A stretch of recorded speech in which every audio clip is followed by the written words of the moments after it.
Bonjour chers auditeurs, je vous retrouve avec un plaisir véritablement décuplé aujourd'hui parce que cela fait 4 mois que je ne suis pas venue dans les studios de Radio Courtoisie. Comme vous le savez, en décembre, j'ai eu un problème de santé. En janvier, rappelez-vous, le 7, c'était le jour de la neige, tout était bloqué. Ensuite, Radio Courtoisie qui fait des grands travaux, des travaux titanesques et je dois dire, c'est assez joli. La décoration c'est pour ça que nous sommes aujourd'hui en filmé. Eh bien, c'est un plaisir de vous retrouver, Evelyne. C'est vrai que ça Oui, faisait longtemps que nous nous mais étions très pas vus. longtemps. Et puis, je découvre, c'est tout bleu dur, gris perle et blanc. C'est très Avec des joli, belles c'est high-tech, boiseries, voilà. absolument. Et nous aurons plus de plages pour les enregistrements, donc c'est très bien. Alors, je suis vraiment, vraiment ravie, chers auditeurs, de vous retrouver. Et il faut aussi que nous disions un mot, Eric, pour les nouveaux horaires, parce que, comme vous l'avez remarqué, l'émission est toujours rediffusée le soir à minuit. En revanche, pas le lendemain, mais le troisième samedi qui suit l'enregistrement direct. Ce qui nous pousse, Eric. Alors, au samedi 21 mars à 15h30, concernant l'émission Voilà. d'aujourd'hui. Donc de Et 15h30 à 17h. voilà. Et Bon. donc, ce soir, à 0h, D'accord. Ça, Euh, c'est inchangé. c'est inchangé. Alors, aujourd'hui, nous allons parler du Canada et j'ai pour cela un invité, mais l'invité nous a fait savoir qu'il aurait 5 minutes de retard, donc je vais un petit peu commencer sans lui. Alors donc, il s'agit du Canada et comme vous le savez, il y a des frictions entre le Canada et le grand voisin, les États-Unis. Et je suppose que Paul Thompson va essayer de défendre Carney, le socialiste Carney, et moi, bien entendu, je vais défendre Trump. Et parce qu'il y a des responsabilités là-dedans que, surtout en Europe, on occulte complètement. Et donc, le Canada est en fait un pays socialiste, c'est triste à dire, à part la province d'Alberta. C'est un pays socialiste comme l'est en ce moment l'Australie et comme l'est l'Angleterre sous Starmer. Donc, c'est quand même dramatique de penser que les 3/4 de l'anglosphère sont pris par le socialisme. Et quand je dis socialisme, je veux dire le même genre de socialisme que celui que nous subissons de l'Union européenne et de la plupart des dirigeants européens. Alors, l'an dernier, on se rappelle, il y avait les élections, c'est pour ça que là, nous sommes à près d'un an de Carney. Le socialiste Mark Carney a été élu. Il avait fait une campagne sur la peur, vraiment une campagne de peur sur l'ogre Trump à côté qui allait venir et qui allait mettre la main sur le Canada. Donc, 1 an après, qu'est-ce qu'il en est? Nous allons voir ça avec notre invité. Et alors, les frictions demeurent, et je commence par ce qui est rigolo. C'est que, comme vous avez vu, le Canada a été battu, mais enfin bon, une excellente équipe quand même de hockey canadien. Ah, voici notre invité qui arrive. Puis-je avoir, s'il vous plaît, Paul Thompson, la feuille où il y a cette citation rigolote sur le hockey. Donc, Trump avait dit, puisqu'il y a cette espèce de petite guéguerre entre le Canada et les États-Unis, Trump avait dit « Moi, je ne me déplacerai à Milan que si l'équipe de hockey masculine gagne ». Alors, il ne s'est pas déplacé, mais en revanche, il a invité à son discours de l'État de l'Union, le 24 février dernier, il a invité l'équipe gagnante de hockey sur glace qui a gagné l'or grâce au but marqué par un jeune homme qui s'appelle Hugh comment? Hugh Smith, non? Comment? Le jeune Américain qui a gagné la médaille d'or. Je ne sais plus. Non, Jack Hughes, voilà, son nom me revient. Et le pauvre, il a perdu ses 2 dents.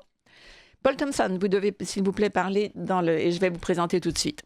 Je termine avec ceci parce que c'est amusant. L'an dernier, avant de quitter son poste, Trudeau avait dit « Jamais l'Amérique n'aura notre pays et jamais elle n'aura nos jeux » en parlant du hockey sur glace qui est véritablement emblématique du Canada. Et là, il y a un sénateur américain qui a envoyé un petit texte à Trudeau et qui a dit « On a eu vos jeux ». Est-ce que ça veut dire qu'on aura ensuite votre pays? On ne sait pas. Alors, je vais présenter mon invité. Mon invité, c'est Paul Thompson. Vous le connaissez. Paul Thompson, vous êtes canadien d'origine, mais vous êtes européen maintenant, français. Donc, vous êtes franco-canadien, on peut dire ça quand même. On peut, oui. Et vous êtes juriste. Oui. Vous devez parler bien là-dedans, s'il vous plaît. Voilà. Vous êtes également filmé, Paul Thompson, pour la première fois. Ah bon, dis donc, il fallait Voilà. Et donc, me le nous, préciser. vous êtes juriste spécialisé dans le droit international. Enfin, Oui, on peut dire oui, ça. on peut dire ça. Donc, Droit financier surtout. voilà. Et alors, vous êtes conservateur, encore que très modéré, je pense, mais vous êtes tout de même conservateur et vous êtes là en train de défendre quelqu'un qui est un véritable socialiste, mondialiste, qui est Carney. Et pourquoi cela? Parce que les menaces, enfin, à mon avis, ce n'étaient pas des menaces, c'était véritablement...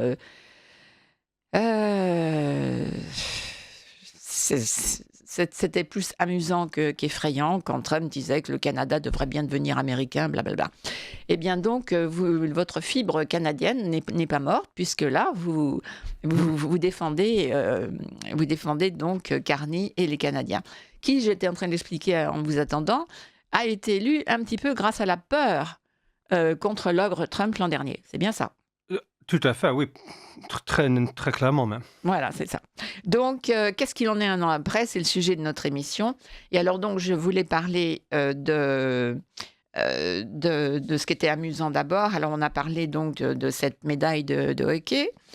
Et revenons à cette peur d'être absorbé par les États-Unis. Qu'est-ce qu'il en est du Groenland? Parce que Trump n'a plus jamais parlé de ça pour le Canada. En revanche, il y a des petits... On commence par ce qui est le moins grave et on va vers le plus grave. Et je vous ai remis un plan ici.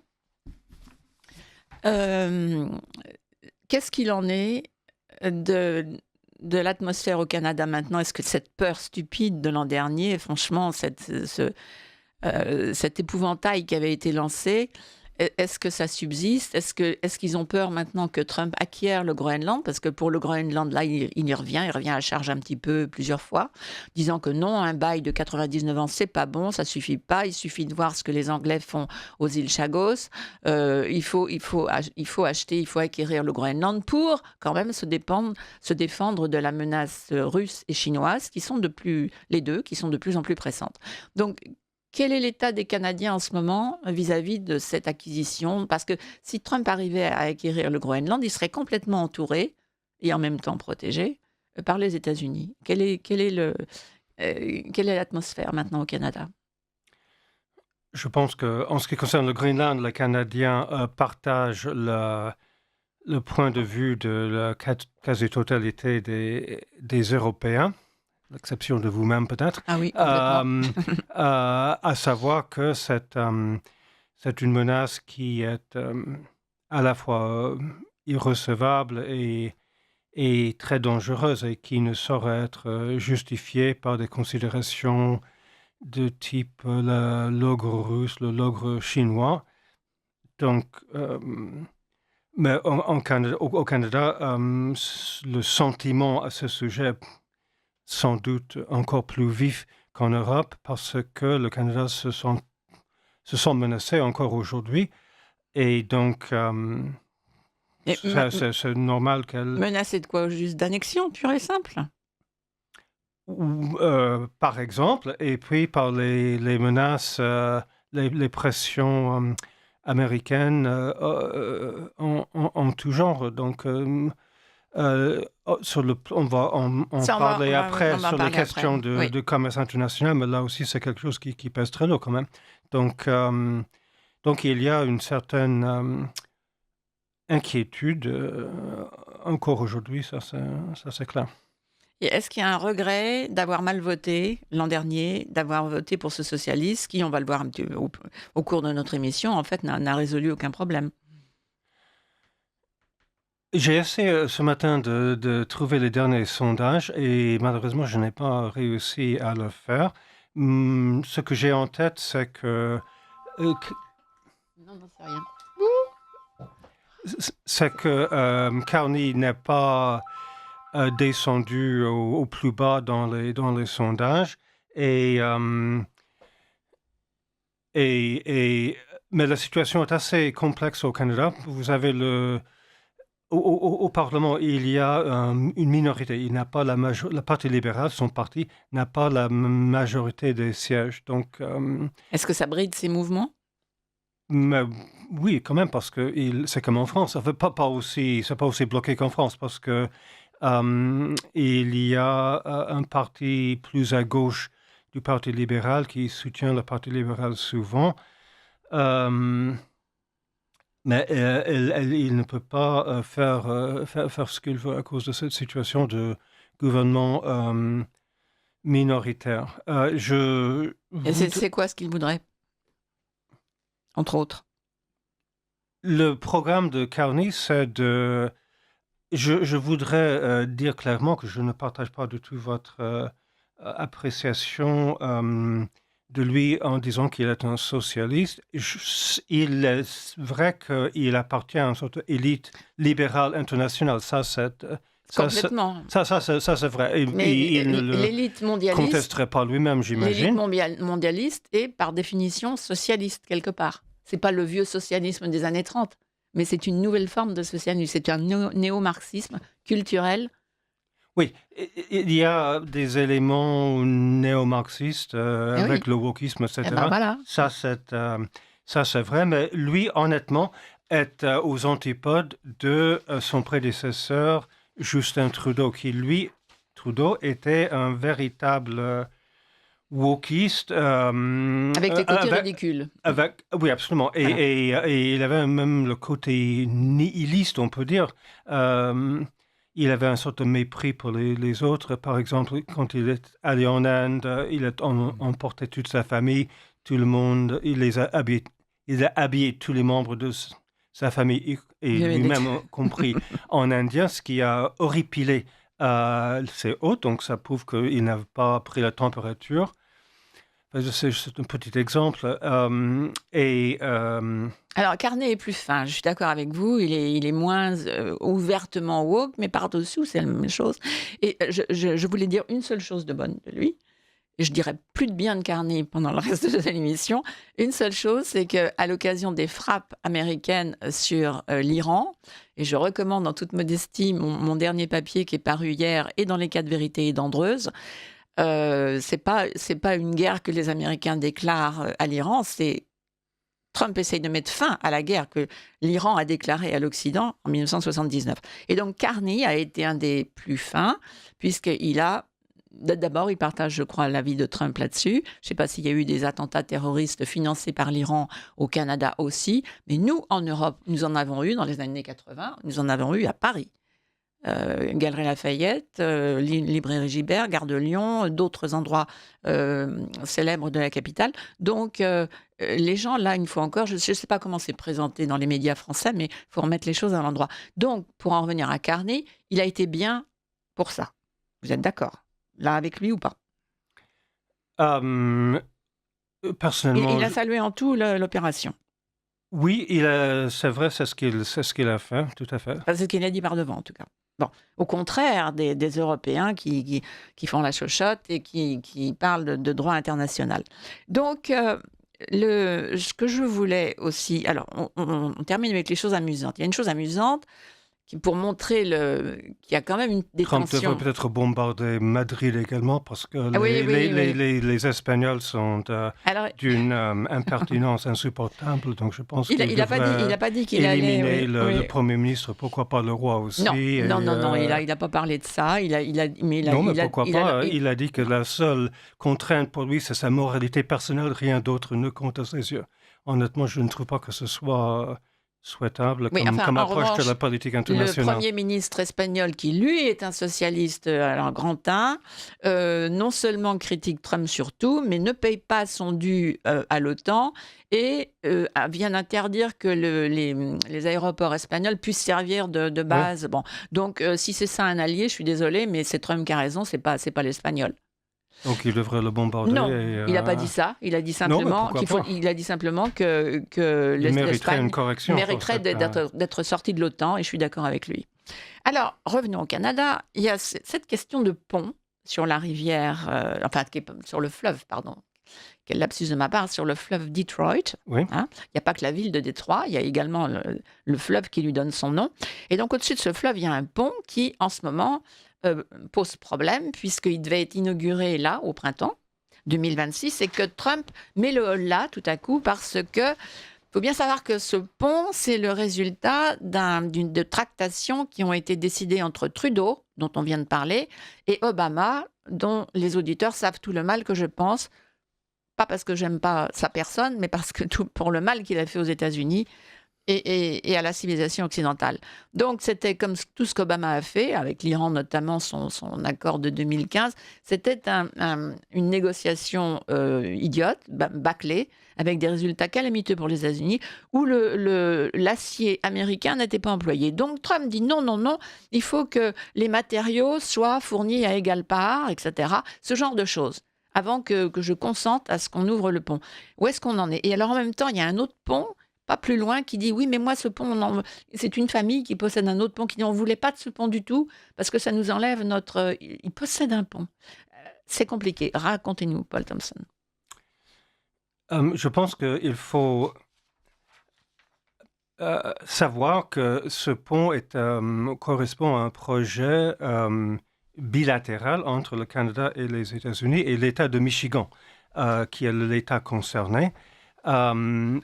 A soutenu le projet et y a contribué financièrement à côté des Canadiens. Donc, il n'est pas le cas que c'est un projet que le Canada a imposé aux Américains. C'était un projet conjoint et qui servait à faciliter tout simplement le passage des milliers et milliers de poids lourds qui traversent la frontière entre le Canada et les États-Unis tous les jours. Il faut savoir que le commerce entre le Canada et les États-Unis est très important et cet endroit précis est l'endroit où il y a de loin le plus gros passage des marchandises. Donc il y a un enjeu tout simplement commercial et d'efficacité qui ne concerne pas l'un ou l'autre des deux pays, mais qui les concerne tous les deux. Et donc, dire que le projet a été une sorte de manipulation canadienne aux dépens des Américains dans le principe me paraît inexact. En ce qui concerne le détail des négociations, combien de ciment proviendrait du Canada et combien des États-Unis, je n'ai pas les informations, donc je ne peux pas faire de commentaires là-dessus. Il est vrai que il y a déjà un pont qui s'appelle Ambassador Bridge qui appartient à une famille qui est proche des républicains et le patron de cette famille a eu une discussion avec le secrétaire du commerce dont le nom m'échappe toujours, Ludwig ou quelque chose comme ça. Edward Lutnick. Lutnick, merci. Et la famille qui possède le pont, je l'ai là, c'est la famille Moran. Oui, exactement. Il s'est toujours opposé à ce pont, comme vous l'avez indiqué en introduction. Et les commentaires de Trump sont venus juste quelques jours après un entretien de ce monsieur avec monsieur Lutnick. Donc, on peut se demander s'il n'y a pas un lien de cause à effet.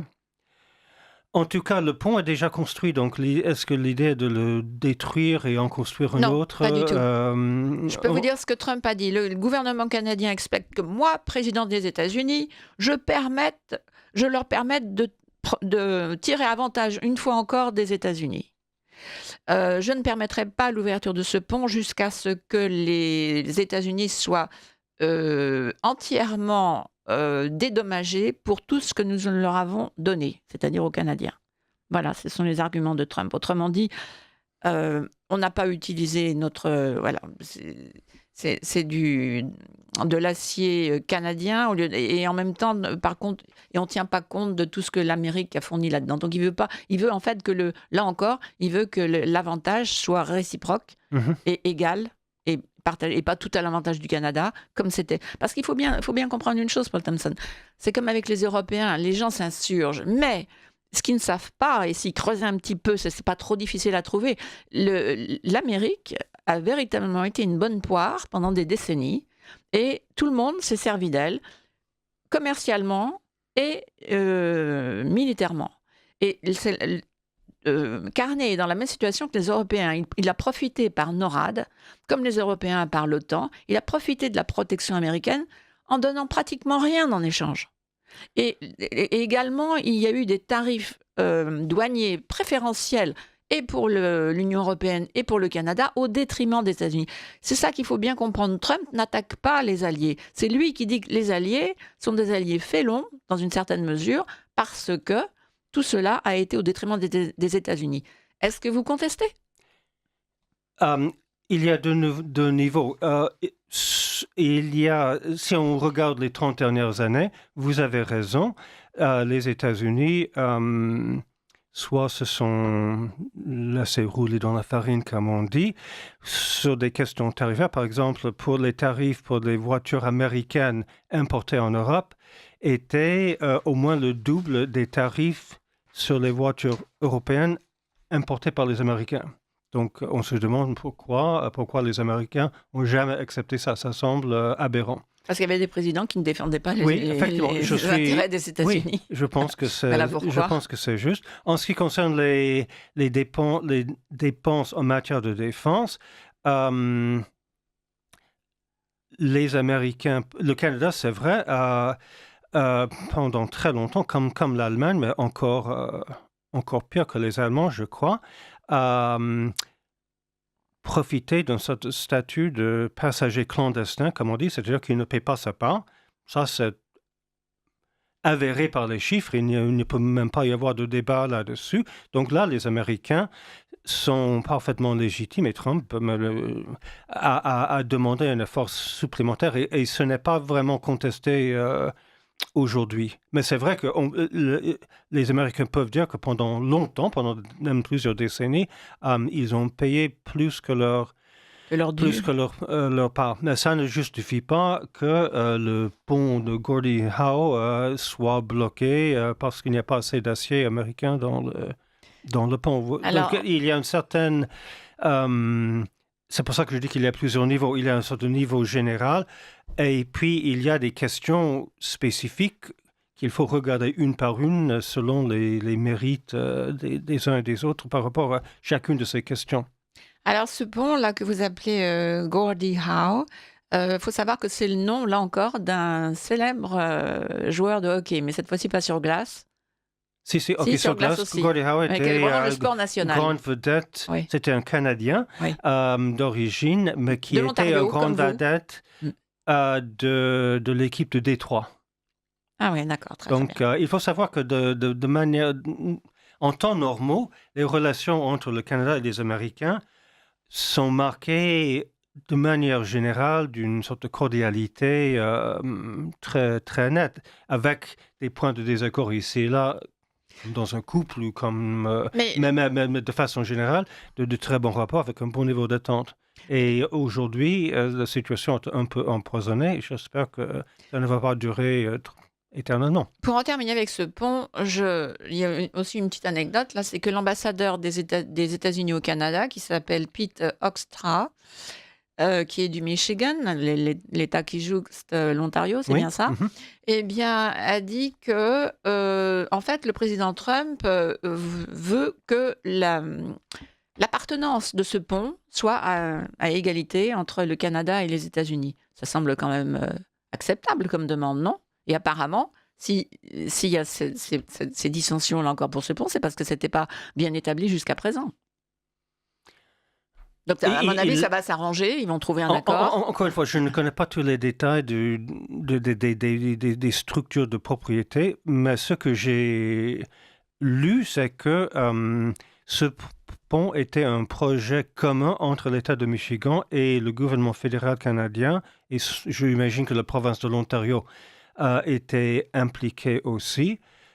Et donc, ce n'est pas quelque chose que le Canada a imposé au Michigan. Donc, non, bien sûr, mais aujourd'hui, si on dit qu'il faut revenir sur un contrat qui a été conclu il y a 15 ans, normalement, on ne le fait pas s'il a été mal négocié par les Américains. La leçon, c'est que la prochaine fois, ils doivent mieux négocier pour défendre leurs intérêts. Pas, si on dit chaque fois que si votre locataire dit « je n'aime pas mon bail, donc je vais le modifier unilatéralement ici et maintenant », vous direz non. On a signé le bail, il dure jusqu'à son terme et après on verra. Je sais pas si je peux être d'accord avec ça, parce qu'un bail, c'est une chose, mais des intérêts commerciaux entre deux pays, c'en est une autre. Et Trump fait bien remarquer à quel point, sans le dire comme moi je le dis crûment, à quel point Obama comme négociateur était absolument nul, puisqu'il n'avait même pas considéré la question des droits de douane, parce qu'il va y avoir des droits de douane pour ce pont. Donc c'est tout ça que Trump veut réviser. Il a quand même le droit, non, enfin, si un accord calamiteux a été fait et que son pays en souffre, il a quand même le droit de revenir dessus. Enfin, il a le... S'il y a typiquement, il y aurait un contrat avec une longue durée pour une œuvre comme ça, comme pour des autoroutes, des concessions d'autoroutes en France. Ça ne dure pas 6 mois, ça dure 30 ans parce qu'il y a des investissements très lourds. Et celui qui consentit l'investissement doit savoir en amont quelles seront les bases économiques de son investissement. Donc, normalement, on n'interrompt pas un contrat avant son terme. C'est tout ce que je peux dire. S'il y a une situation tellement calamiteuse qu'il faut faire une exception à la règle, ça, on peut toujours tenter, mais normalement, ça ne se fait pas. Alors, entre-temps, une question pertinente nous est arrivée d'une dame, JMF, non, un monsieur. En écoutant votre émission et la qualification de votre invité en droit international, une question. Comment peut-on qualifier un droit d'international alors que les derniers événements montrent que ce droit n'existe plus? Je suis tout à fait d'accord avec cet auteur, cet éditeur, et moi, dans mon dernier article, je dis justement que le droit international est en fait une pure fiction désormais. Mais Paul Thompson, cher auditeur, et je pense que vous êtes d'accord avec moi, Paul Thompson, quand on dit spécialisé en droit international, ça ne concerne pas que des traités de ce type. Ça concerne aussi souvent justement la voirie, la marine. C'est ça aussi le droit international. C'est pas que politique. On est bien Et d'accord. aussi le monde des finances. Je travaille pour un grand groupe français et quand nous négocions des contrats avec des banques, il y a parfois une trentaine de banques de l'autre côté en tant que contrepartie. Et il peut s'agir parmi cette trentaine, il y aura des banques japonaises, américaines, anglaises, françaises, allemandes, etc., etc., etc. Bien sûr. Donc ça, c'est un exemple d'une contrat international. Effectivement, il faudrait, pour bien faire, être plus précis dans la terminologie. Il y a la notion de droit public international qui concerne les rapports entre États. Et c'est donc très différent par rapport aux affaires internationales dans le sens financier et économique, où il y a un loi spécifique, que ce soit le droit français, le droit anglais ou autre, qui s'applique au contrat en question. Donc, mais en ce qui concerne, donc, ce sont deux choses bien distinctes. Les rapports économiques internationaux et les rapports entre les pays. En ce qui concerne le droit international au sens Nations Unies, Convention internationale, tous les experts sont d'accord pour dire que ce n'est pas un système de droit comme le Code civil en France ou le Common Law en Angleterre. C'est très différent. Il n'y a pas d'instance suprême qui est apte à faire respecter ces soi-disant normes. Donc déjà, c'est une différence absolument fondamentale. Néanmoins, est-ce que ça veut dire que c'est inutile d'avoir des notions, des règles? Je pense que non, mais il faut savoir quelle est la nature de ces règles. En Europe, après les guerres de religion, une sorte de... il s'est développé la notion de concert des nations et certaines normes se sont développées qui avaient quand même leur utilité. Donc, je pense que il ne faut pas jeter le bébé avec l'eau du bain. Et donc, en ce qui concerne l'Iran, par exemple, brièvement, plusieurs personnes, des conseillers de Starmer lui ont dit cette attaque n'est pas conforme au droit international. Il se référait au traité qui a fondé les Nations Unies, qui était une grande œuvre des États-Unis, qui précisait qu'on n'a pas le droit d'attaquer un autre pays, sauf pour légitime défense et d'autres questions. Ça l'était, puisque Trump affirme, et je suis d'accord avec lui, que tout montrait qu'une attaque de l'Iran était imminente avec des missiles balistiques qui ne peuvent pas atteindre les États-Unis, mais qui auraient pu atteindre l'Europe et qui, en tout cas, pouvaient atteindre toutes les bases américaines au Moyen-Orient. Et l'échec des négociations qui ont eu lieu jusqu'au dernier moment avant samedi dernier, et le 28 l'échec des négociations ne laissait plus de doute. L'Iran était véritablement dans une humeur très agressive vis-à-vis des États-Unis. Ils voulaient montrer que ce n'était pas parce qu'ils avaient été en partie détruits sur le nucléaire qu'ils étaient privés de force. Donc, alors, je suis contente que vous ayez développé ces points du droit international. Il y a 2 questions qui sont arrivées depuis. Est-ce qu'on peut résumer, Paul, en disant qu'en fait, le droit international est tout à fait valable quand il s'agit d'affaires en fait privées, pas publiques, c'est-à-dire que des sociétés maritimes ou que sais-je, enfin des sociétés avec des intérêts mondiaux, soit par exemple en désaccord sur tel et tel point. Là, le droit international, et c'est là où vous intervenez, c'est là où le droit international a toute sa légitimité. En revanche, vous avez bien dit, le droit international politique, géopolitique, représenté par l'ONU, est une farce aujourd'hui. Il est né d'un bon sentiment, mais on a très vite vu que, en fait, l'ONU aujourd'hui n'est plus du tout ce qu'elle était censée être. Et moi, j'attends le jour où Trump va s'en retirer et leur dire: vous débarrassez, vous allez vous installer ailleurs, vous occupez tout un quartier de New York qui serait mieux utilisé à autre chose. Vous nous prenez, on vous donne quand même 80% de vos revenus. Et tout ça pourquoi ? Pour faire une politique qui est contre l'Occident et qui est tout à l'avantage des briques et des tyrans. Donc, le droit international ne vaut plus rien sur le plan géopolitique. Est-ce que vous êtes d'accord avec ça ? Je n'irai pas jusque-là, mais comme je l'ai déjà dit, c'est quelque chose la notion de droit, on pourrait dire que c'est un peu malpropre parce que ça reste très politique. Mais c'est normal, c'est dans l'ordre des choses et donc il ne faut pas s'en offusquer, il faut juste reconnaître une réalité géopolitique, effectivement, comme vous avez dit. En ce qui concerne les Nations Unies... Cet organisme est complètement discrédité. Il s'est discrédité tout seul. La perfection n'est pas de ce monde et les Nations Unies l'illustrent particulièrement. C'est une litote.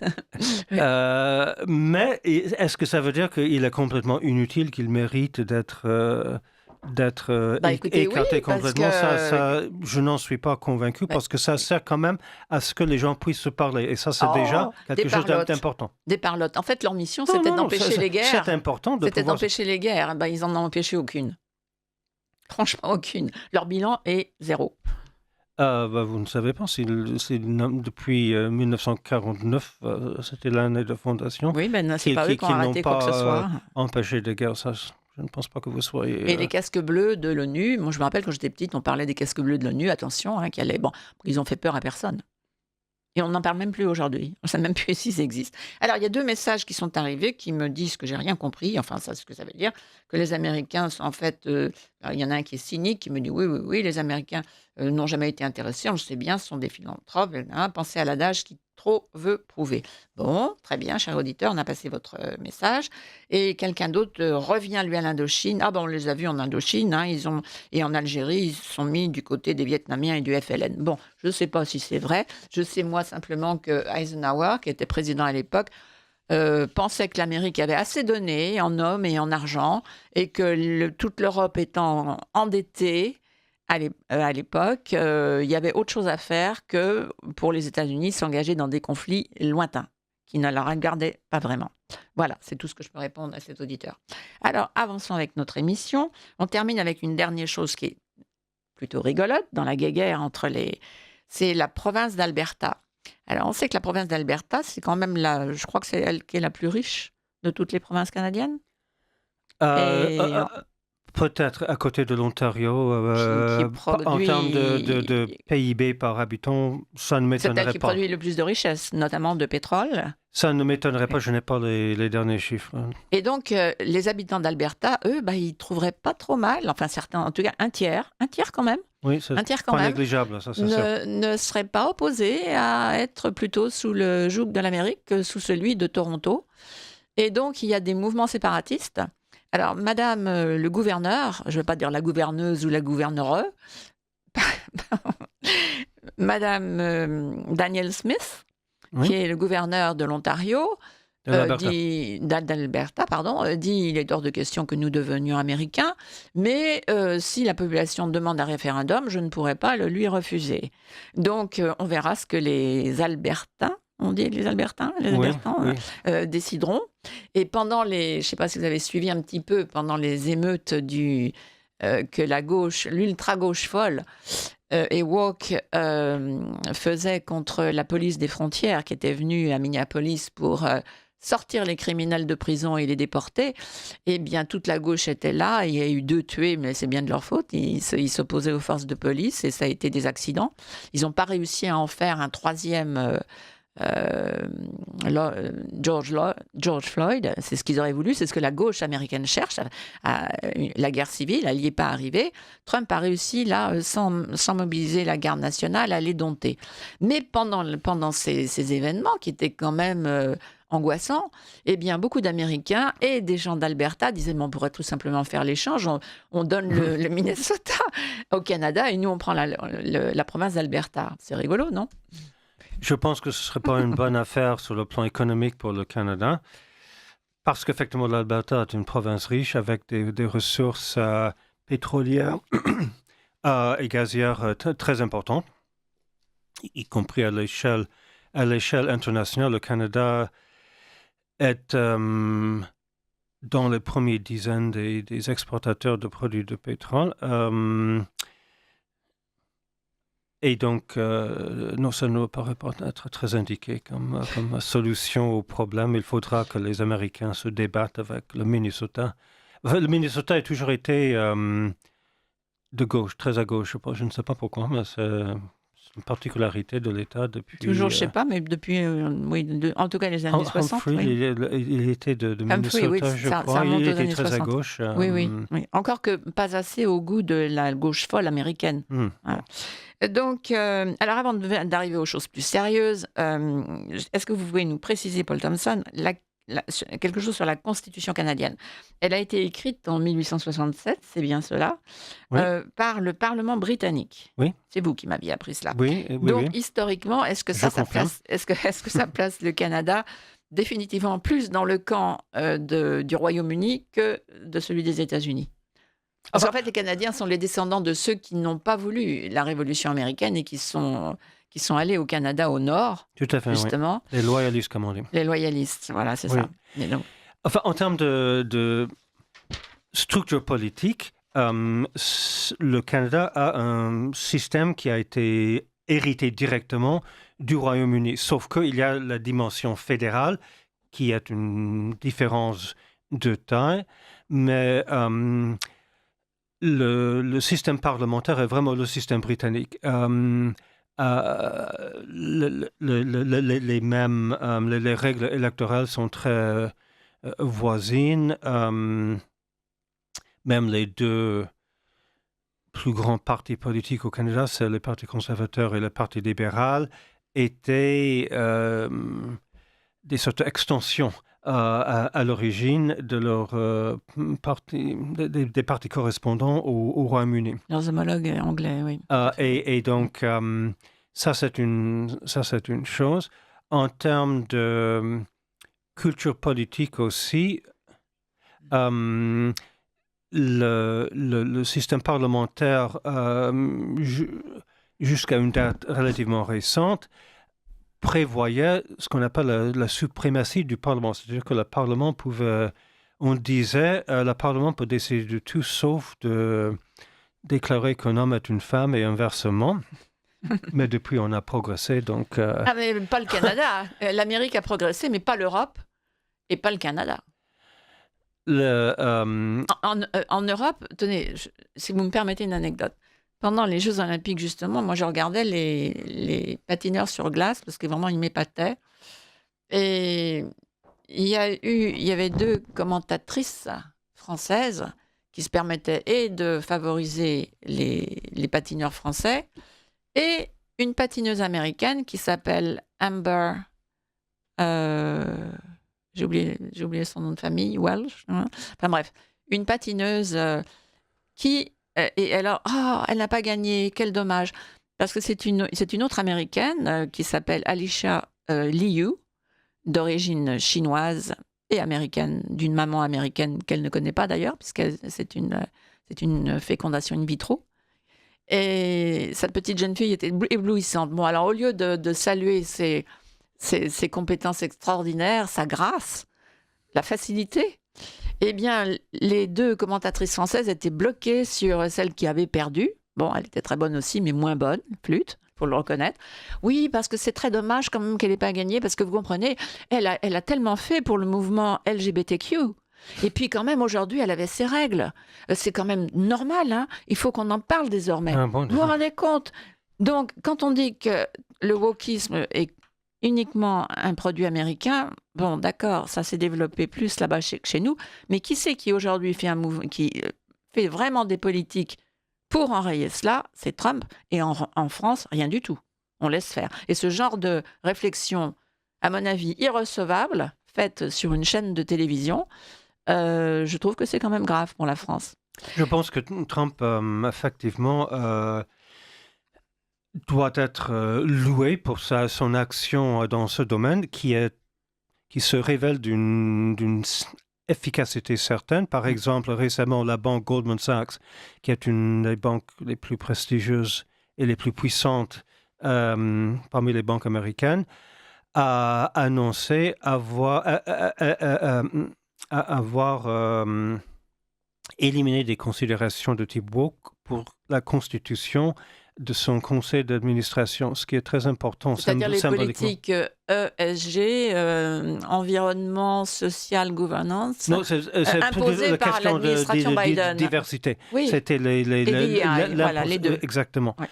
Et donc ça c'est très significatif. Tout à fait. Mais beaucoup de grands groupes américains ont fait des démarches dans le même sens, ce qui est... Et parce qu'ils n'osaient pas avant. Ils auraient bien voulu, mais ils auraient été pénalisés. Donc avec Trump, je ne sais pas s'ils auraient voulu ou pas, mais de toute façon, ils ont changé la ligne et donc il y a une inversion de tendance dont on peut personnellement, j'estime qu'on peut s'en féliciter beaucoup. Tout à fait. Et ça, c'est tout à fait, comme vous le dites, dans le monde des affaires, des grosses sociétés. C'est également aux États-Unis dans le monde de l'éducation. Trump a vraiment signé des décrets, des ordres exécutifs qui interdisent des politiques aberrantes pratiquées par les enseignants, et également dans les hôpitaux, halte aux opérations sur mineurs pour leur imposer un changement de sexe. Enfin, c'est quand même incroyable. Il faut en arriver. Dans l'armée aussi, c'est très important. Très important, tout à fait. Bon, on n'a pas vu Carnet, le voisin Carnet, au Canada, faire la même chose. Et nous, en Europe, on se garde bien de... bref, on imite tout ce qui n'est pas bon de l'Amérique, mais comme d'habitude, ce qui est bon, on ne l'imite pas. Ou alors, il faudra 20 ans ou 30 ans. Ça viendra peut-être. Alors, est-ce qu'on va passer aux choses qui sont quand même plus sérieuses? Est-ce que vous êtes d'accord pour qu'on écoute votre chanteur national, Gordon Lightfoot? Ben oui. Gordon Lightfoot a sa statue d'ailleurs à Toronto. Oui. Alors les Européens ne le connaissent pas du tout. Et moi j'avoue que cette chanson que nous allons passer, qui s'appelle The Wreck ou The Wreckage of the Edmund Fitzgerald, ce vaisseau qui donc a sombré avec tous les hommes à bord dans le lac Ontario. Lac supérieur, me semble-t-il. Pardon. Et ça, c'est contemporain.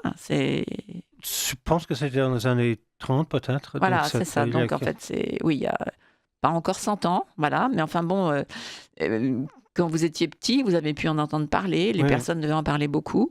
Voilà. Et donc cette chanson est véritablement culte pour les Canadiens. Moi, je la trouve très belle et les paroles sont magnifiques, mais elle est très longue. On va peut-être pas écouter tout, mais on va en tout cas commencer. Vous appréciez cette émission? Alors aidez Radio Courtoisie à en produire d'autres. Rendez-vous sur soutenir.radiocourtoisie.fr. Merci d'avance. Chers auditeurs, vous écoutez Radio Courtoisie, le libre journal du Nouveau Monde dirigé par Évelyne Josselin, qui reçoit aujourd'hui Monsieur Paul Thompson, qui est juriste franco-canadien, pour parler du Canada. Le thème de cette émission est le Canada de Macartney, près d'un an après son arrivée. Tout à fait. Alors, nous avons parlé de la guéguerre entre le Canada et les États-Unis, mais les choses se corsent quand même à cause de l'action de Mark Carney. Alors, c'est bien joli de dire « Ah, mais le pauvre, il n'a pas le choix. Il est bien obligé, puisque Trump a haussé les tarifs douaniers, il est bien obligé de se tourner vers d'autres marchés. » Sauf que tout l'Occident, quand même, a dû marcher au pas de loi pendant le Covid, on se rappelle, à cause du virus chinois. Il y a également le fait que la Chine a sa politique de BRI, c'est-à-dire Belt and Road Initiative, c'est-à-dire d'encerclement, là, un véritable encerclement là, de la planète. Elle achète des ports dans les capitales, enfin en Europe. Elle ficelle les ceintures, tout. Enfin, c'est incroyable. La Chine, c'est pas une guerre ouverte, mais c'est une guerre froide qui est carrément lancée au monde entier pour imposer la domination chinoise à plus ou moins long terme. Et eux, ils ont tout le temps devant eux. Ils ont un dictateur à leur... donc, ils ont qu'à attendre que Trump soit plus là en 28 et ils feront ce qu'ils voudront. C'est la mentalité des dictateurs. Et bien entendu, nous, les démocraties en face, nous ne pesons pas lourd. Et là, au lieu de se découpler de la Chine, comme tous les Occidentaux auraient dû faire après le Covid, puisque le Covid a été en fait le clarion call, comme on dit ça en français, c'est le son du clairon qui aurait dû alerter tout le monde. Eh bien, au lieu de se découpler de la Chine, on voit Starmer en Angleterre, alors on peut, ça lui ressemble bien, Merz en Allemagne, qui est allé lui aussi ramper devant les Chinois la semaine dernière, et puis Carney qui a conclu un marché, je crois, avec la Chine. Et Trump a dit, mais c'est inacceptable. Alors, il n'était pas content des tarifs douaniers contre le Canada, qui pourtant étaient modérés. Eh bien, il va voir ce qu'il va voir maintenant. C'est inacceptable parce qu'il y a trop de... Je vous lis un petit extrait d'un article là qui résume tout. Alors, je traduis à vue. Bon, le Canada est tombé sous l'influence à la fois de l'islam et du Parti communiste chinois, tandis que de puissants cartels criminels alignés avec la Chine ont une prise ferme sur Mexico. Autrement dit, tout ce monde des cartels est associé avec la Chine et le Parti communiste chinois, et ces gens-là s'infiltrent donc aux États-Unis, au Canada aussi, et apparemment la frontière entre le Canada et les États-Unis est presque aussi dangereuse pour les États-Unis que l'était la frontière sud que Trump a complètement verrouillée. Et là, apparemment, des infiltrations, en plus des espions chinois, peuvent entrer. Ça fait même avant Trump, enfin avant le deuxième mandat de Trump, j'en entendais parler, je le lisais dans les chroniques. Il y a beaucoup d'infiltrations qui viennent aussi par la frontière nord. Et donc le Canada laisse faire. Alors, qui a la faute dans cette petite guerre entre les États-Unis et le Canada. Comment est-ce que vous allez défendre Carney sur ce point, Paul Thompson? Mark Carney est le Premier ministre du Canada, donc il essaie de défendre les intérêts légitimes du Canada. Et ça, c'est quelque chose que Trump, certainement, et J.D. Vance et les autres membres de l'équipe de Trump considéraient comme parfaitement légitime. Ils disent toujours que le concept American First, c'est pas seulement pour les États-Unis. Ils pensent que les gouvernements des autres pays devraient aussi essayer de défendre les intérêts de leurs pays respectifs. À condition que ce soit dans l'intérêt des pays occidentaux. On est alliés ou on ne l'est pas. On est dans l'Alliance Atlantique ou on ne l'est pas. C'est ça quand même qui compte.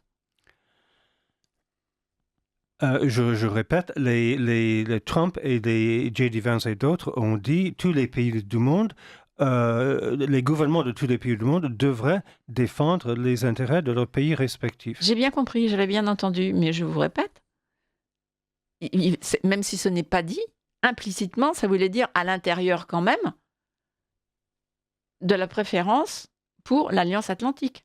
Je ne pense pas que c'était implicite dans le, dans le message. Je pense que ça s'appliquait vraiment au monde entier. Mais en ce qui concerne, c'est ça votre question, je pense, comment apprécier cette dynamique en ce qui concerne le commerce entre les États-Unis et le Canada et la réaction du Canada, parce qu'il s'agit bien d'une réaction, en essayant de trouver d'autres partenaires. Dans ma jeunesse... Mais excusez-moi, il a trouvé un autre partenaire, il a conclu aussi, Carney, un contrat avec l'Inde. Rien à dire. Là, et ça va aussi très très avec bien. l'Union européenne. Il s'efforce d'approfondir les Mais avec liens la économiques Chine, avec l'Union européenne. il faut quand même se rappeler tout ce que la Chine nous a apporté de négatif. Les États-Unis et la Chine ont des rapports économiques très approfondis dans le domaine financier, scientifique, pharmaceutique, etc. Donc, par exemple, de grandes sociétés pharmaceutiques américaines ont commencé à nouer des contrats leur permettant de profiter des domaines où les groupes pharmaceutiques chinois sont en avance et dans le domaine de la finance, des banques comme JP Morgan sont très présents en Chine et malgré les tensions qui existent et que chacun connaît, il ne s'agit pas de les nier, ils entendent y rester parce que pas parce qu'ils adorent les Chinois, mais parce que c'est un gros marché Vous avez raison, mais néanmoins, un découplage s'est amorcé entre la Chine et les États-Unis qu'on ne voit pas imité par les Européens et par le Canada. Et le Canada et les Européens, pour moi, c'est absolument la même chose.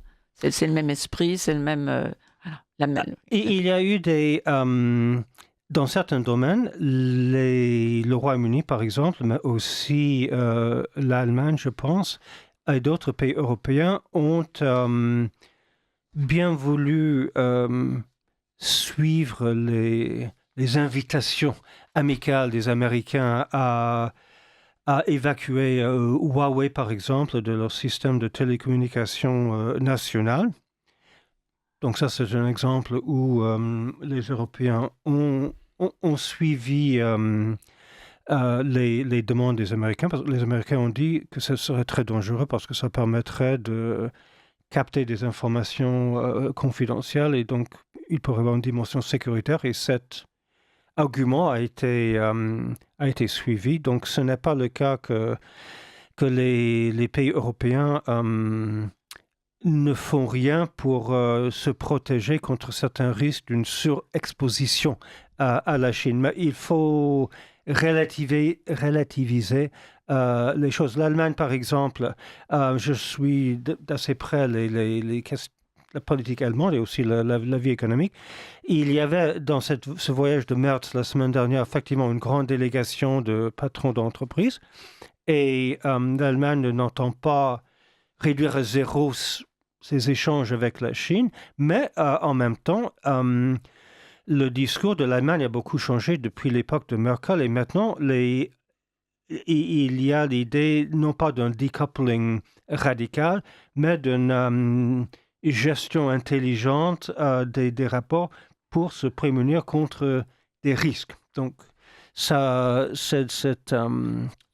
va un peu dans le même sens, oui. C'est-à-dire qu'il y a une prise de conscience de risque et l'idée qu'il faut gérer ça intelligemment et ne pas simplement dire que tout ce qui est chinois est merveilleux, ce que les Allemands avaient tendance à dire il y a 15 ou 20 ans, par exemple, ou même il y a 10 ans peut-être. Alors, j'ai un article là qui dit, il revient sur le marché de Carney avec la Chine. Alors, le voilà engagé dans un nouveau partenariat stratégique, dit-il, avec la Chine, pour se prémunir, comme vous dites, Paul Thompson, d'États-Unis agressifs. Bon, il n'empêche que, pendant sa visite en Chine, le Premier ministre Carney n'a absolument pas parlé non seulement des exactions du Parti communiste chinois contre sa propre population, mais aussi il y a des otages occidentaux qui sont retenus à Pékin et Carney n'en a pas parlé du tout. Donc, piètre négociateur de ce point de vue-là. Autrement dit, ce serait aplati carrément devant le président Xi. Il en a peut-être parlé en privé. En privé, mais c'est là aussi l'approche de la France, parfois. Ah oui, mais la France n'est pas un exemple. Hein. Sur la France de Macron, il est parfois plus efficace de faire comme ça plutôt que de chercher des manchettes de journaux en simplement provoquant une réaction de rejet de la part de l'interlocuteur. C'est propre de la diplomatie de s'efforcer d'être diplomate. Oui, la diplomatie peut être silencieuse. Oui, exactement. Vis-à-vis des médias. Ça ne veut pas dire que rien ne se passe. Bien sûr. Alors, vous pouvez... Carney, à Davos, c'est lui montré agressif vis-à-vis des États-Unis, à son tour, parce que là, il était dans son élément, il était chez lui à Davos. À Davos, c'est tout à fait son milieu. Là, il était comme un poisson dans l'eau. Il était véritablement dans le bunker des mondialistes, c'est-à-dire cette élite néo-marxiste qui se croit très, très supérieure à nous autres microbes et qui pense qu'ils savent mieux que nous ce qui est bon pour nous. Et donc, Carney à Davos s'est révélé exactement ce qu'il est, c'est-à-dire un financier, en fait. Il a toute la froideur du financier mondial qui, véritablement, est en rupture totale avec le commun des mortels, avec les peuples. Et donc, dans ce monde mondial où lui se sent très, très, très bien, eh bien, il s'est vanté que le Canada, j'avais là, et Canada, pour sa part, oui, il s'est vanté donc de du pacte, enfin du marché qu'il avait conclu avec la Chine, voilà. Et il a dit l'hégémonie américaine en particulier, il parle d'hégémonie américaine, l'hégémonie en particulier nous a aidé à avoir des voies maritimes ouvertes, un système financier stable, une sécurité collective appréciable. Mais il y a des limites à cela. Nous avons participé à tous ces rites, etc. Mais nous devons maintenant, nous sommes maintenant au milieu d'une rupture, sinon une transition. Voilà. Donc, il a affiché haut et fort son désir d'effectuer une transition hors de l'accord, autrement dit de l'Alliance Atlantique. Bah, à regret, ce qu'il faut savoir, c'est que à regret, il ne s'en est pas félicité, au contraire. C'était présenté comme quelque chose de catastrophique. C'est comme en Allemagne. En Allemagne, la tendance générale en Allemagne est d'être pro-américaine. Pas le cas de tout le monde, bien sûr, mais dans la classe politique, dans les grands médias, c'est la tendance générale. Et je pense au sein de la population aussi. Ça, c'était au XXe siècle, mais ça fait non, depuis... même aujourd'hui aussi. Et donc, aujourd'hui, en Allemagne, on ne parle du Canada, mais c'est une analogie intéressante. Des gens comme Merz il a travaillé pour des grands groupes financiers américain, il est franchement pro-américain, mais il est consterné par certains éléments de la politique de Trump et il essaie de préserver la relation atlantique. C'est très clair que c'est son souhait, c'est ce qu'il essaie de faire, mais en même temps en réagissant thème par thème pour tenir compte de l'action des Américains. Sur l'Ukraine, par exemple, les Américains se mobilisent sur le plan militaire davantage parce que les Américains financent moins. Ça ne veut pas dire qu'ils détestent les États-Unis, pas du tout. Et avec Carney, c'est pareil. Il ne disait pas « je suis absolument ravi de ce qui se passe ». Au contraire. Ce qui Personnellement, je pense que j'ai toujours pensé que l'Europe devrait être plus indépendante et j'ai toujours partagé la politique française de Gaulle et de Macron aujourd'hui, consistant à dire que l'Europe devrait être plus autonome. Et donc la France peut se féliciter de cette évolution parce que ça lui permet de faire avancer ses arguments, alors que jusqu'ici, la plupart des pays européens étaient très sceptiques devant la politique française consistant à promouvoir l'autonomie européenne. Mais s'agissant du Canada et de l'Allemagne, ils ne sont pas du tout heureux de cette évolution. C'est important de le Oui, savoir, mais je quand vous pense. vivez au crochet de quelqu'un, c'est difficile d'avoir des prétentions. Oui, il y a un Mm. problème d'équilibre entre quand vous avez une très grande puissance et d'autres Oui, mais la grande d'autres pays qui dépendent de sa protection, ça crée des rapports déséquilibrés structurellement, ça c'est vrai. Alors, vous êtes un très bon avocat pour Marc Carnet. Est-ce que vous allez le défendre aussi dans le reste? Parce que, bon, il est inquiétant quand même. L'islamisation de nos pays occidentaux a lieu absolument partout, hein, partout en Europe, aux États-Unis aussi, malheureusement. On l'a vu avec des villes entières, des régions entières qui sont occupées par les Somaliens aux États-Unis. Au Canada également. Je pense qu'en Australie, il y en a pas mal aussi. Étant donné qu'il y a eu des attentats dernièrement qui l'ont prouvé. Enfin bref, l'islamisation est véritablement une force qui va et que personne, à part Trump, là encore peut-être, qu'on ne cherche à arrêter. Et en tout cas, pas carné au Canada, puisque... des questions nous parviennent. Pas carné au Canada, puisque l'islamisation du Canada est un véritable problème. Et on l'a vu notamment avec une femme qui est le maire de Toronto, comment s'appelle-t-elle? Elle a un nom Je n'ai pas chinois. son nom en tête. Je n'ai pas son nom en tête Désolé. maintenant, mais enfin, elle est... Lee peut-être ou non? non, mais c'est une Chuan ou enfin, Chuan, d'accord, ok. elle a un nom chinois. Je vois de qui vous parlez. Voilà. Et donc, mais c'est pas pour la Chine qu'elle fait de la publicité, c'est elle pour les Palestiniens. Elle était complètement pour les Palestiniens et contre Israël. Et donc, elle a favorisé par ses positions politiques que personne ne lui demandait, elle a favorisé l'islamisation aussi galopante quand même de la province de Toronto et de la capitale de la province, Toronto. Donc c'est quand même angoissant.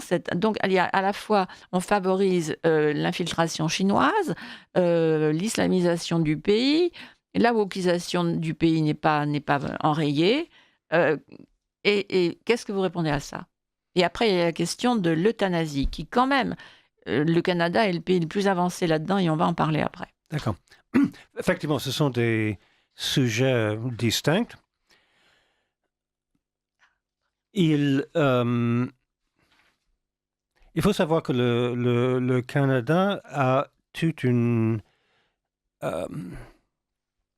un système politique et organisation sociale très différent de la France. La France est un pays centralisé depuis très longtemps, déjà sous l'Ancien Régime, et ce phénomène a été encore accentué après la Révolution, et elle subsiste jusqu'à aujourd'hui. Au Canada, il y a eu dès le départ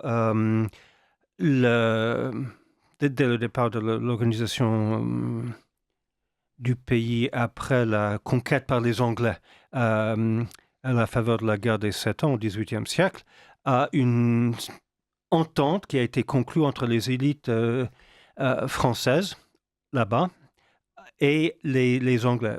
Et le marché, c'était vous Français, vous gardez votre religion, vos lois, vos écoles, votre langue, votre culture. Nous nous occupons du commerce et de la politique internationale et du fait militaire. Et c'était malheureux pour la Nouvelle-France de voir que la France ne l'a pas défendu davantage, mais c'était un marché qui leur a permis quand même de conserver leur culture, leur langue, leurs institutions jusqu'à aujourd'hui. Chose qui n'est pas suffisamment appréciée en France. Vous avez des intellectuels comme Bock-Côté, qui est un nationaliste québécois qui ne reconnaît pas que la situation du Canada français est très heureuse en réalité, à cause de ce que je viens de décrire. Ensuite, donc il y avait une acceptation d'une sorte de pluralité sociale, même légale, linguistique, religieuse. Et à l'époque, au XVIIIe siècle, ça ne coule absolument pas. À l'époque, en Angleterre, les catholiques étaient interdits d'université, interdits du Parlement, par exemple. Donc, c'était vraiment quelque chose. Il y avait aussi un régime encore, un régime complètement à part pour des autochtones avec des traités. Pourquoi est-ce que je raconte tout ça? Parce que je pense que c'est pertinent pour répondre à votre question. Au Canada, il y a le sentiment que des gens, je me souviens que mes propres parents, qui étaient très patriotes, très pro-britanniques, la relation avec le Royaume-Uni était très importante, mais en même temps, respectueux des Néerlandais, des Chinois qui débarquaient dans le pays. C'était une autre culture, peut-être qu'elle n'est pas transposable en Europe. Et je pense que c'est ce qui explique. D'ailleurs, même il y avait un gag que des étudiants ont organisé dans la ville de Hamilton, à l'Ontario, qui est une ville ouvrière. Et il consistait à y aller habillés comme des Arabes. Donc, ils étaient 3. Un était déguisé en arabe. Un deuxième devait provoquer le premier en disant « Pourquoi est-ce que vous êtes habillé comme ça? Nous sommes au Canada, ça ne va pas du tout. » Et un troisième qui observait. Et ce qui s'est passé, et donc il s'installait devant des arrêts de bus et il ouvrait un dialogue. Et ce qui s'est passé, c'est que des ouvriers blonds, anglo-saxons, ont littéralement tapé dans la gueule, pardonnez-moi l'expression, celui qui critiquait la personne qui était habillée en arabe parce que c'était considéré comme choquant. C'est un comportement choquant, antisocial, etc. Ce qui n'était pas prévu. À l'époque, mais ça, c'est une petite anecdote, mais ça illustre un certain état d'esprit, une certaine approche de ces questions. Je comprends. Et l'état d'esprit, oui, je le comprends, c'est louable. Sauf qu'à l'époque, ces étrangers-là ne présentaient aucun danger. Ce qui n'est pas le cas aujourd'hui. J'ai été frappé lors d'un voyage récent au Canada par le fait que 2 chauffeurs de taxi musulmans se sont mis à louer le Canada sans aucune provocation de ma part. Ah, mais on ne met pas tout le monde dans le même panier, mais il y a je pense que parce qu'ils ils estiment qu'ils savent qu'ils ont le droit de vivre leur religion sans être inquiétés ou sans être dénoncés comme des salauds ou des mauvais citoyens à cause de cela.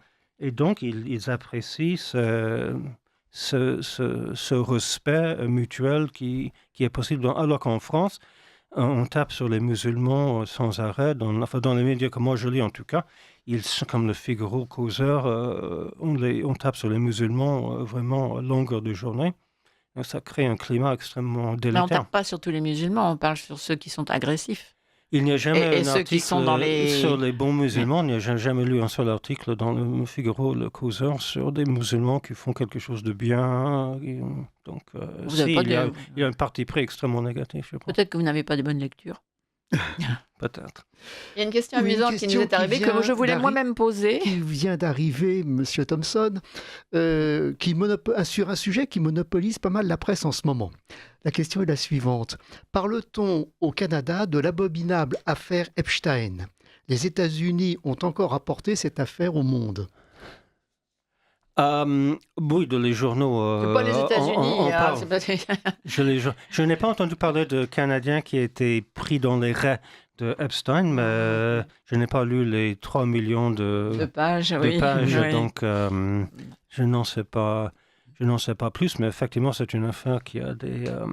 En tout cas, justement, je voudrais dire une chose parce que par rapport à vos commentaires sur l'élite mondialiste, je pense que cette affaire qui est franchement sordide, néanmoins, mérite d'être connue, étudiée, etc. Parce que c'est une des dérives du mondialisme. Exactement. Ça montre un côté sombre. Tout à fait.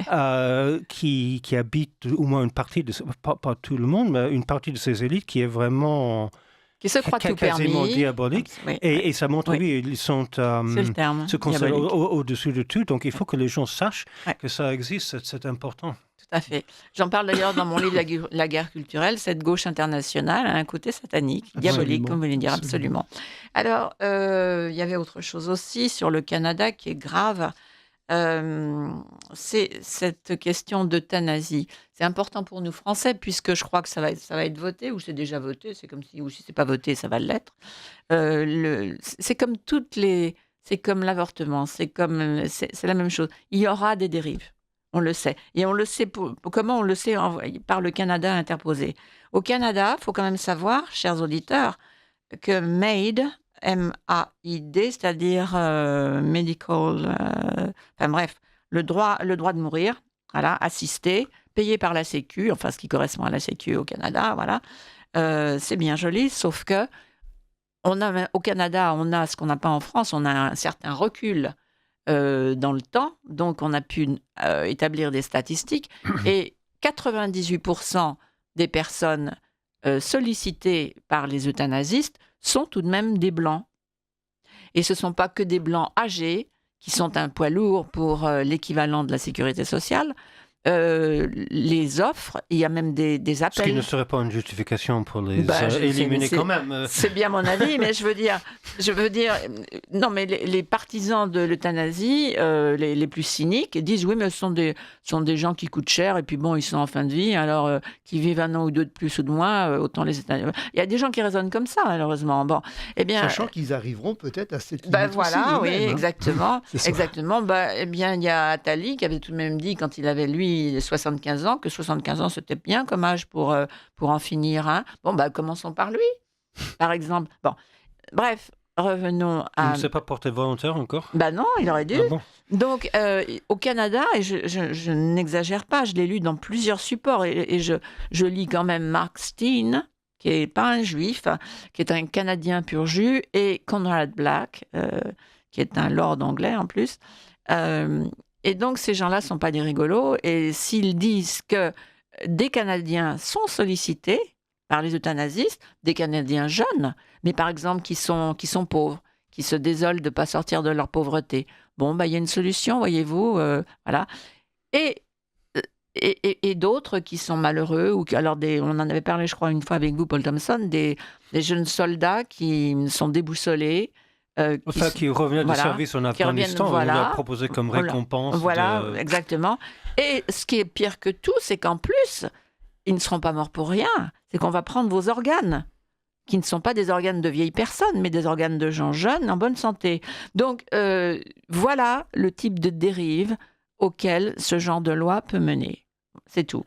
Oui, et on n'a pas vu Carnet s'interposer pour dire halte là, on est peut-être allé un peu loin. Donc, quand vous disiez qu'il n'est pas aussi woke que Trudeau, certes en apparence, mais en fait, dans la politique, c'est à peu près la même chose. Est-ce qu'il a résolu véritablement quelque chose depuis qu'il est arrivé?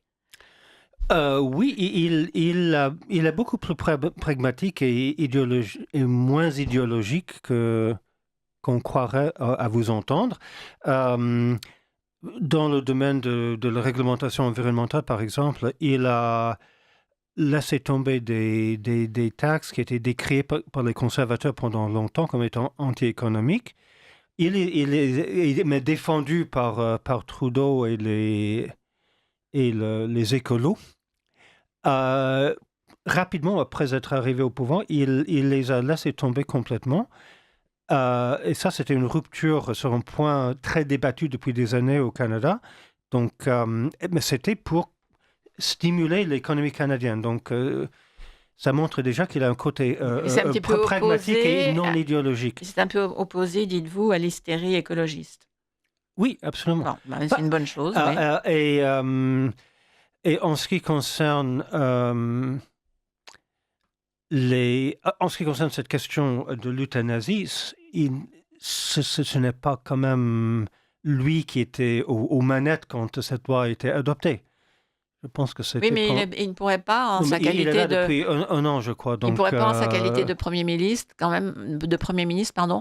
sonner l'alerte, dire nous avons une loi qui est ce qu'elle est, mais il pourrait quand même peut-être... Non, je dis qu'il est là depuis... Non, vous avez raison, mais il est là depuis seulement un an. Il a beaucoup de sujets à traiter. Et donc, il faut choisir ses batailles, comme on dit. Donc, je ne sais pas s'il aborderait cette question. Et je suis 1000 fois d'accord avec vous que ça mériterait d'être abordé. J'ajouterais que j'ai assisté il y a plus de 20 ans à une sorte de congrès catho à Lourdes de l'Action catholique indépendante, plus précisément. Et il y avait une session sur cette question à cette époque-là. C'était en 93-94. Et il y avait un médecin néerlandaise qui nous a dit que aux Pays-Bas, qui déjà à ce moment-là avait des années d'expérience, qu'il y avait des abus absolument dans tous les sens, notamment dans des familles qui voulaient mettre la main sur le grappin plus rapidement. C'était absolument courant et donc tout à fait connu dans les milieux médicaux. En tout cas, ce n'était pas tellement médiatisé comme phénomène, mais c'était bien établi. Donc donc tout ça pour dire que je suis complètement d'accord avec vous. J'allais dire c'est côté sombre, mais je ne sais même pas si c'est le côté ou si c'est le cœur du sujet, est absolument effrayant. Et ceux qui promeuvent ces lois doivent être au courant. Donc, c'est pas très rassurant. Il y a un autre problème, celui de la censure. Est-ce que le Canada, puisque le Canada, moi je ne fais pas de différence entre le Canada d'aujourd'hui avec l'Union européenne et puis Starmer en Angleterre, est-ce que le Canada, lui aussi, se livre à une censure étatique contre les médias, notamment le média de Elon Musk, X, et puis son encyclopédie Grok, hein, parce que les Européens sont acharnés contre Musk. On a fait à cette émission un spécial Musk au mois de septembre, n'est-ce pas? Et Musk a des côtés quand même à défendre chez lui. Non, celui de donner la parole à des gens qui sont censurés, moi, je trouve ça formidable de sa part. Oui, bien sûr. Voilà. Et donc, est-ce que le Canada tombe également dans ce travers? Je n'ai pas entendu dire qu'au Canada, on attaquait Il n'y a pas un office X comme l'Union européenne le fait. Et Starmer aussi. Il n'y a pas un organisme de censure étatique établi. Parce qu'il y en a un en Angleterre. Pas à ma connaissance. Je n'ai pas étudié le sujet spécifiquement, mais je n'en ai pas entendu parler. Il y a il y a une élite libérale au Canada et il y a un équivalent canadien du BBC, British Broadcasting Corporation, qui s'appelle Radio-Canada en français. Et cette organisation Radio-Canada a les mêmes travers du BBC et que les médias officiels français qui penchent à gauche très nettement. Ça existe au Canada aussi, mais il y a quand même des espaces de débat assez vifs. Le Parti conservateur est un parti important. Il a raté la dernière élection, mais au sein du Parti conservateur, les idées sont très différentes et ils sont défendus publiquement et assez vigoureusement. Donc, on ne peut pas dire qu'on est dans l'Albanie des années 50 en termes de liberté d'expression. Alors, avant la conclusion, un dernier problème grave dont souffre le Canada et que Carney apparemment n'a pas résolu, tout socialiste qui soit, entre guillemets, eh bien, c'est la question du logement. Beaucoup de jeunes, il paraît que les prix des logements sont aberrants au Canada, absolument, notamment à Toronto, et que c'est un peu partout. Un peu partout, d'ailleurs. Voilà. C'est pire qu'aux États-Unis, parce que les États-Unis connaissent un petit peu le même problème, la question de affordability, comment on dit ça en français? Accessibilité, oui, voilà, financière, on doit dire. Eh bien, c'est devenu un véritable problème. Il n'a rien fait. Là non plus, il a rien réussi de ce côté-là. Je pense qu'il essaie de s'attaquer au sujet. Vous m'avez passé, pour préparer cette émission, un excellent article sur la question que j'ai lu attentivement Mhm. et qui soulève un problème structurel très gros, à savoir une surréglementation et une complexité de réglementation Voilà. qui est au Canada particulièrement grave parce qu'il y a plusieurs niveaux de création de normes, niveau fédéral, provincial et même municipal, parce que les villes ont des responsabilités en matière de, je ne sais pas comment on dit ça en français, les plans d'urbanisation. Oui, je pense que c'est ça, Oui, c'est c'est le ça, plan oui, tout à fait. d'urbanisation. Tout à fait. Et donc, ça crée des coûts monumentaux. Ça existe en Europe aussi, ce genre de Ça problème. existe aussi chez Chaque, nous, chaque oui, pays tout à avec ses fait. particularités, Oui. mais je sais qu'en en Allemagne, il y a des projets immobiliers qui sont annulés parce que Mhm. aussi les matières, les matières de construction. Alors, réglementation, il faut bien comprendre que ça se traduit par taxes. Voilà. Ou C'est-à-dire que ou par des sont des coûts. coûts artificiels. Donc vous avez ça, Oui. vous prenez les produits d'isolation, par Oui. exemple. Voilà, C'est une oui, bonne complètement, chose oui. d'avoir des produits d'isolation qui vous isolent effectivement contre le bruit, Mm. le chaleur, le froid, etc. Oui. En soi, c'est une excellente chose. Ensuite, vous avez les normes techniques. Alors, si on... Ils sont de plus en plus folles partout. oui, exactement. À partir d'un certain moment, Mm. ça augmente les coûts et le gain marginal en termes de confort Bien sûr, bien sûr. n'est pas... Ouais. n'est pas à la hauteur des surcoûts. Et donc, ça, c'est un problème qui existe au Canada. Et juste en termes de cette accessibilité, ce n'est pas 2 ou 3 villes, c'est toutes les villes, même de taille moyenne, attractives, on connaissent le même problème. Alors, Paul Thompson, il nous reste que quelques minutes. Il nous reste deux minutes. Est-ce qu'en 2 minutes, vous pouvez conclure en nous disant quel est l'état du Canada aujourd'hui et quel est l'état de Carney lui-même? Est-ce qu'il est au moins, est-ce qu'il y a des chances d'arriver à le faire tomber? Est-ce que l'opposition est crédible? C'est un système démocratique, donc parlementaire, donc il y a des joutes au Parlement tout le temps. Et le Parti conservateur, il y a d'autres partis qui sont vigoureux aussi au Canada, se battent pour être mieux entendus. Carney, personnellement, je suis d'une tendance plutôt conservatrice, donc je n'aurais pas voté pour lui aux dernières élections, mais je pense qu'il fait du bon travail dans une situation difficile, justement, qu'il n'est pas idéologue. Et qu'il essaie de s'attaquer vraiment au problème de façon pragmatique et concrète. Je pense vraiment que c'est sa démarche. Donc, est-ce qu'il sera apprécié par les Canadiens? C'est difficile à dire parce que les difficultés économiques sont considérables et peuvent encore s'aggraver à cause de ce conflit de commerce avec les États-Unis. Merci Paul Thompson, merci pour votre éclairage. Merci à Jean-Loup et à Benoît pour la Tout à fait, message tout à et la fait. réalisation. Et nous vous retrouverons, je crois, le 1er avril, et c'est pas un poisson, c'est véritablement le 1er avril. Vous nous en préparez un alors? Oui, on va essayer d'en glisser un ou deux, on verra.